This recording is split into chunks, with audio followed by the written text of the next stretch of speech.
everybody. Welcome to 2ZQ Hot Takes, where we discuss issues both big and small. I am your host, the very handsome Tim Kirk, and this time I'll be talking about There's No Fool Like an Old Fool. From the article Wisdom in Aging by Judith Gluck on Science Direct. The highlights are neither growing old nor accumulating life experiences is sufficient for growing wise. Personal and interpersonal resources foster the development of wisdom from life experiences. Relationships between wisdom and chronological age vary across different wisdom measures. Wisdom is a resource for dealing with challenges such as loneliness, especially late in life. And the introduction says, how is wisdom related to aging? When people are asked to nominate a wise individual, nominees are typically in their second half of life, including some fictional wisdom nominees, such as Harry Potter's teacher Dumbledore or Gandalf from Lord of the Rings, who are hundreds or even thousands of years old. At the same time, most people do not believe that all old people are wise. Becoming wise is assumed to require more than just growing old, a view that is supported by wisdom research. This article first gives an overview of psychological definitions of wisdom with an emphasis on models of how wisdom develops. Then research, mostly recent studies since 2018, is reviewed that look into A, the relationship between wisdom and chronological age, and B, wisdom as a resource for coping with age-related challenges. Finally, some general conclusions are drawn and important research gaps are highlighted. How wisdom is defined. Psychological wisdom research is a relatively young field that has grown considerably over the last 30 years. Until recently, different research groups tended to work with their own definitions and measures of wisdom, which led to somewhat inconsistent empirical evidence. Recently, several integrative models of wisdom have been published, demonstrating that the different definitions have a clear common core and explicating how components from different models may interact to produce real-life wise behavior. In their overview of definitions of wisdom, Gluck and Westrate distinguished three groups of models, and it gives an overview of models from each group for which developmental predictions and empirical findings are available.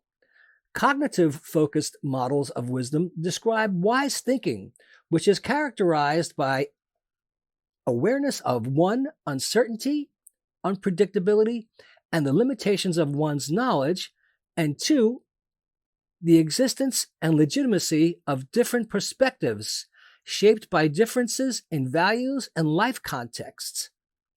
According to Sternberg's balance theory of wisdom, wise problem solutions balance divergent inter-individual and extra-individual interests and short and long-term outcomes toward the general goal of maximizing a common good. Well, that is a mouthful. And there are different examples from the different authors, and they define and they give the criterias and they give their developmental productions and the empirical relationships with age in this table. And there are a number of them. The first three columns are adapted from Gluck and Westrate in 2022. And the model and the authors are the Berlin Wisdom Model.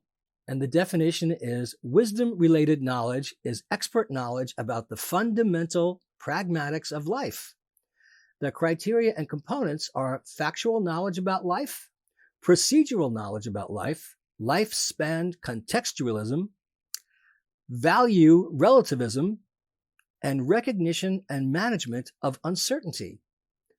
The developmental predictions say that wisdom grows with experience only in those people who actively engage in deliberate practice with the fundamental issues of life. It therefore depends on relevant personal, expertise-specific, and experiential factors. And the empirical relationships with age. Wisdom-related knowledge was positively related to age in adolescence and emerging adulthood. In older age groups, no statistical relationship between wisdom-related knowledge and age was found. In the Bremen wisdom model, the definition is self-related wisdom, defined as sound judgment and deep insight with regard to difficult and uncertain matters in one's own life. And the criteria and components are rich self-knowledge, heuristics of growth and self-regulation, and interrelating the self, along with self-relativism and tolerance of ambiguity. The developmental predictions are personal wisdom develops as expertise about oneself and one's life, but may be compromised by self-enhancement bias and dogmatism, especially in older age. And the empirical relationships with age say, old adults scored significantly lower in criteria 3 to 5, but slightly higher in self-knowledge than young adults, controlling for openness to experience and fluid intelligence mediated part of these age differences.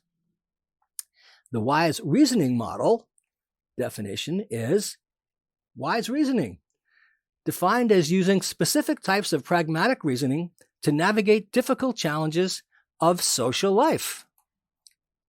The criteria components are 1. Intellectual humility, 2. Seeing others' perspectives, 3. Integrating different perspectives, and 4. Recognizing uncertainty and change. There were no theoretical predictions about developments. But the empirical relationships with age says older participants reasoned more wisely about intergroup and interpersonal conflicts than younger participants. Wise reasoning with respect to specific real-life situations was negatively related to age below 45 and positively related to age above 45. Well, what do you know about that? Now for the personality-focused models, the self-transcendence model, the definition is wisdom as self-transcendence, defined as independence from external self-definitions and dissolution of rigid boundaries between the self and others. And the criteria and components are self-knowledge and self-integration,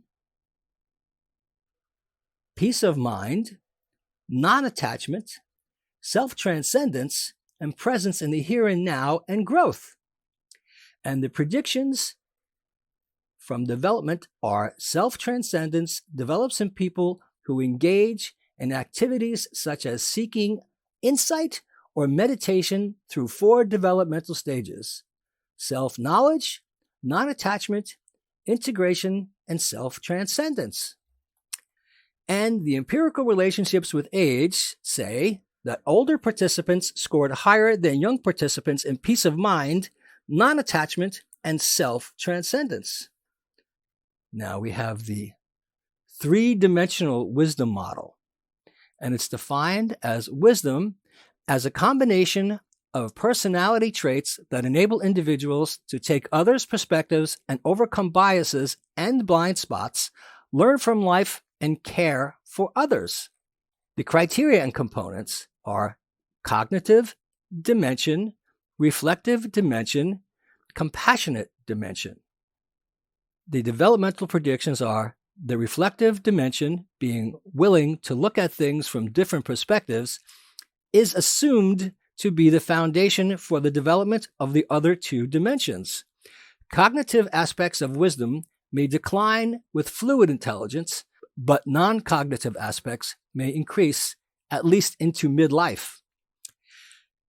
And the empirical relationship with age. Negative correlations with age were found especially for the cognitive dimension with age. More recent research found curvilinear trends showing lower scores in the cognitive dimension of wisdom from midlife on, but higher scores in the other two dimensions, especially in participants with higher educational levels. And there's two more, the developmental models, and the definition of the hero model of wisdom is wisdom as the ability to apply insights from critical life experiences to facilitate an optimal development of oneself and others. Well, the criteria and components for that are critical life experience, openness, emotional regulation, reminiscence and reflectiveness, and humor. And the developmental predictions are wisdom develops through reminiscing and reflecting on critical life experiences. Openness, emotional regulation, and humor support its development. And the empirical relationships with age say middle-aged adults scored higher than younger and older adults on all wisdom components except reminiscence and reflectiveness. Wow. It's a little strange that there's such a wide variety of results. Then there's the last, which is the more life experience model. This model defines psychological resources that foster growth and wisdom as individuals reflect on life challenges.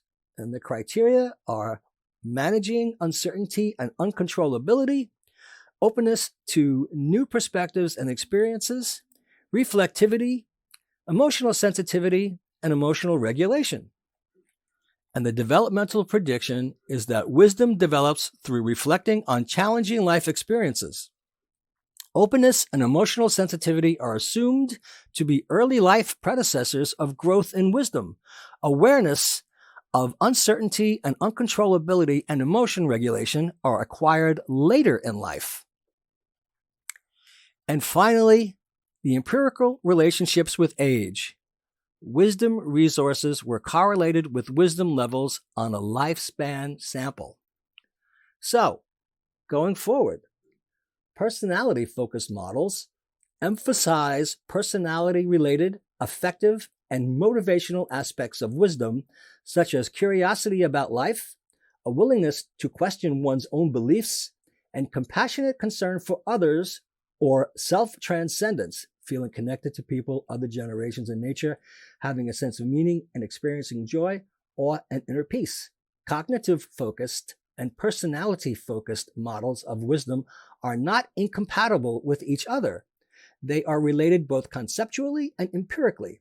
It makes sense, for example, that personality characteristics of wisdom, such as compassion and self-transcendence, would go along with perspective-taking and intellectual humility. I wish I had some of these qualities. Developmental models of wisdom are most important for this subject as they aim to account for how wisdom develops and why some people grow wiser than others over the course of their life. If only. As mentioned earlier, most lay people believe that life experience is a necessary but not sufficient foundation for the development of wisdom, and this view is broadly shared by wisdom experts. While everyone accumulates life experiences over time, however, not all of us become particularly wise. Yeah. How people reflect on life experiences and what they take away from them may be more crucial for the development of any wisdom than the experiences themselves. In an early conceptual account of how wisdom develops, Bates and Smith argued that the development of wisdom, defined as expertise in the fundamental issues of human life, is fostered by three broad factors: general person factors such as openness, intelligence, or creativity; expertise-specific factors such as life experience, mentorship, and motivation; and experiential contexts that facilitate learning about life, such as parenthood, mentorship roles, or specific historical contexts. In other words, certain types of experiences are particularly likely to make us wiser, and person variables influence what we take away from those experiences. More recent developmental models focus on personal resources that influence how individuals learn from given life experiences. In Jeffrey Dean Webster's hero model, wisdom is defined as the willingness and ability to apply insights gained from life experiences in order to facilitate the optimal development of oneself and others. Having had critical life experiences is considered as a necessary condition for the development of wisdom. I must have missed that boat. In addition, a willingness to reminisce and reflect on these experiences, openness, emotional regulation, and humor are necessary for making sense of them and drawing wise insights.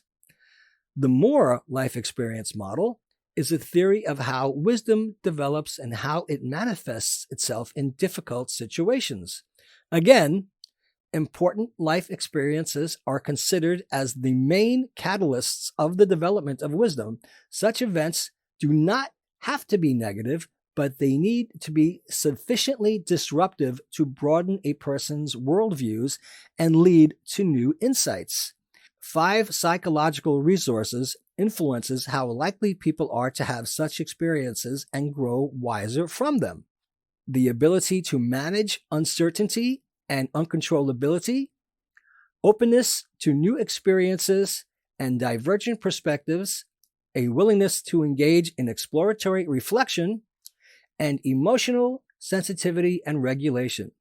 In addition to these intrapersonal resources, it seems likely that intrapersonal resources are important for growing wiser. Being able to talk to someone about an experience may be key to gaining broader perspectives and new insights, which reminds me of the line about people who express reflexive knee-jerk hostility towards the concept of mindfulness.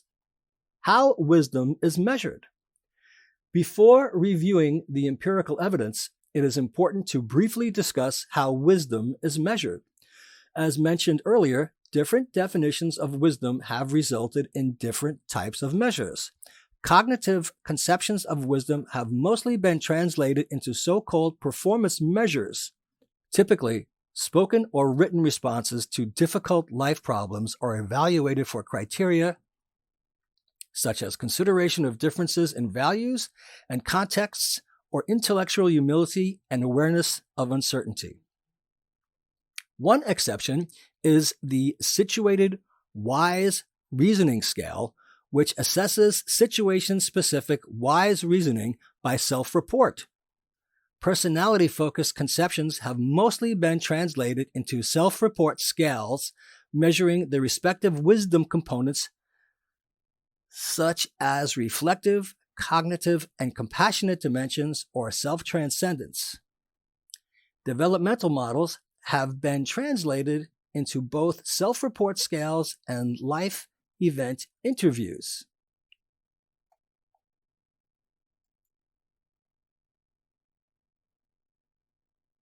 With the empirical evidence on the relationship between wisdom and aging.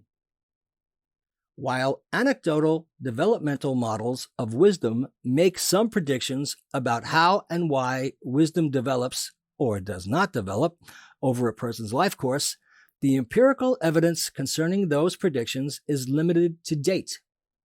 Gluck et al. Found cross-sectional correlations between the resources proposed by the Moore life experiences model and wisdom measures.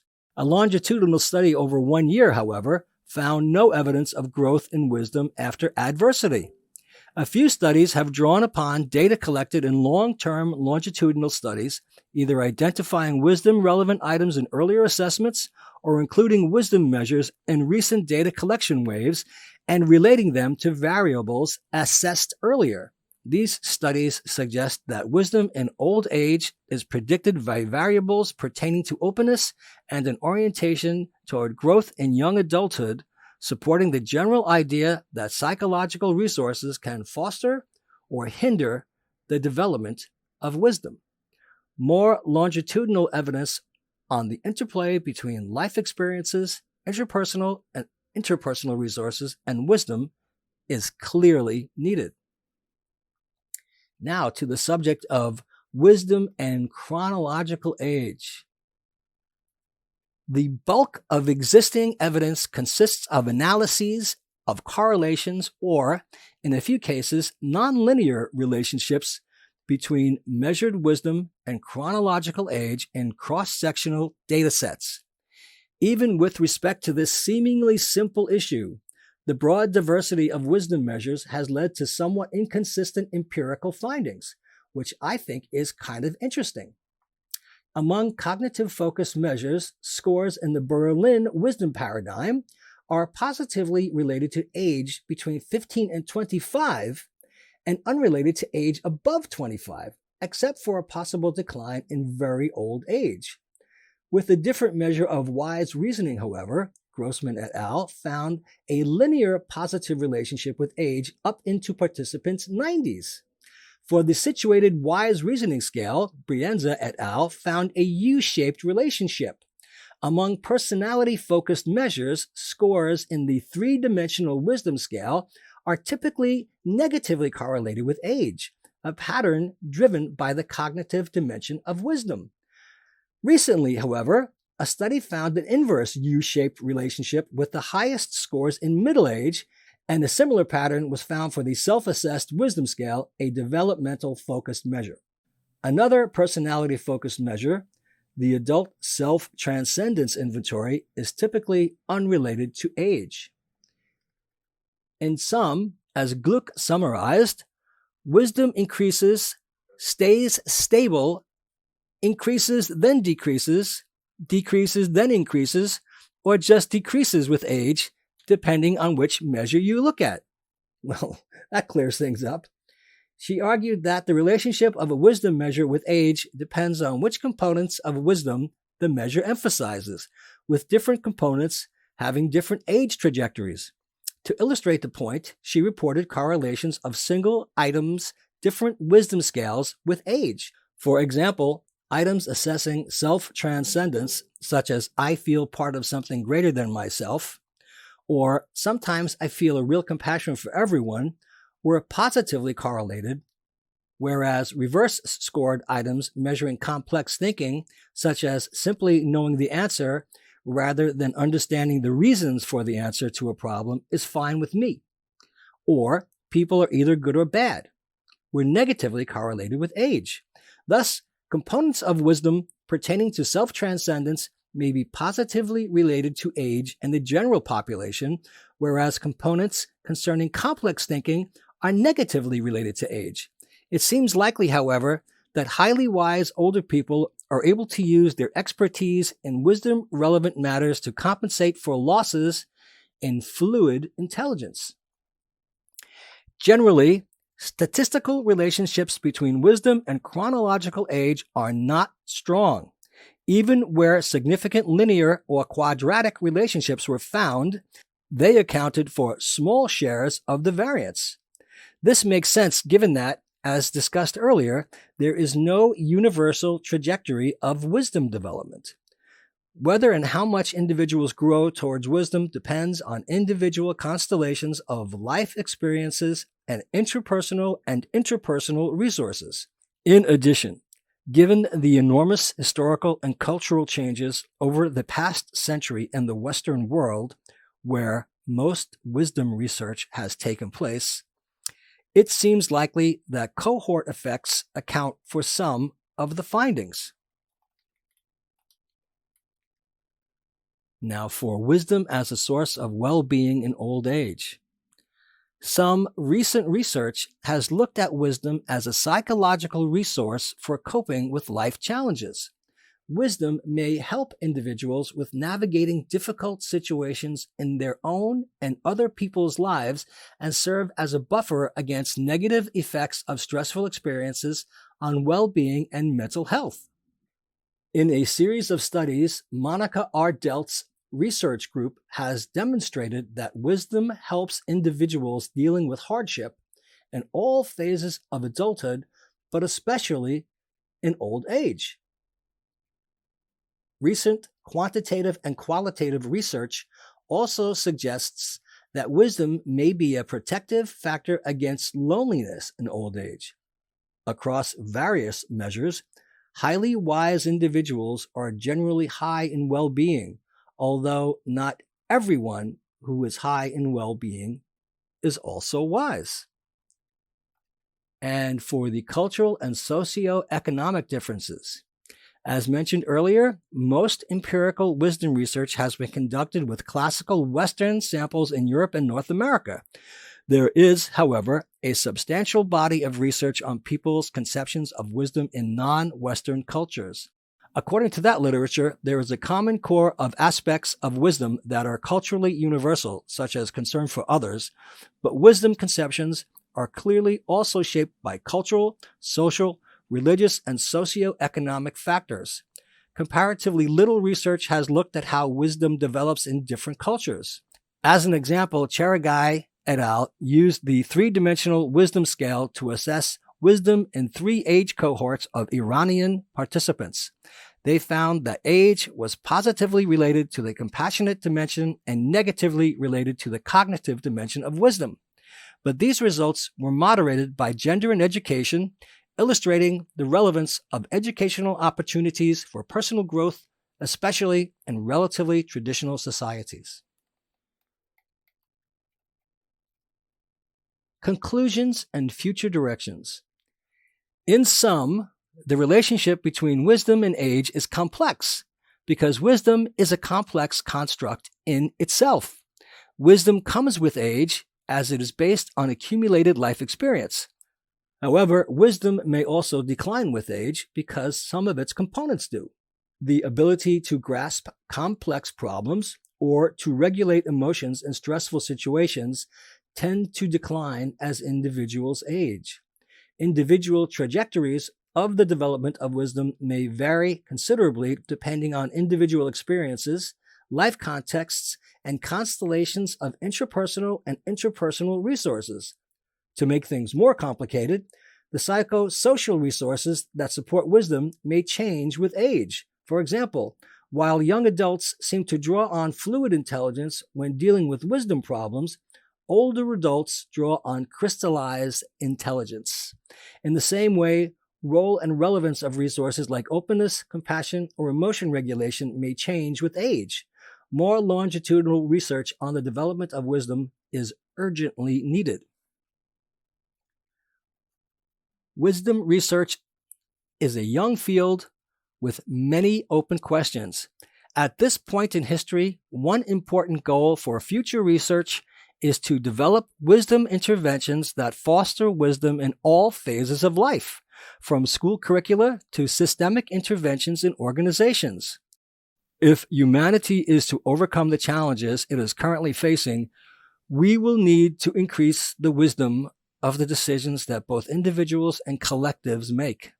In this context, it also seems important to gain a better understanding of the meaning and development of wisdom in different cultures and societies.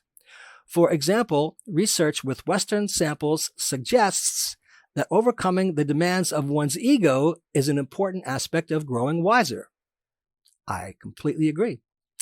In highly collectivist societies, however, growing wiser might involve becoming somewhat more aware of one's individuality. Okay. Another important topic for future research concerns more ecologically valid approaches for measuring wisdom. Wisdom has been found to help people deal with difficult life transitions and challenging situations in all life phases, and especially in old age. Learning more about how wisdom develops and how its development can be fostered is important not to just improve individual well-being, but also to increase humanity's chances of survival. Well, how about that? I can't disagree with much of this because there are so many different conclusions.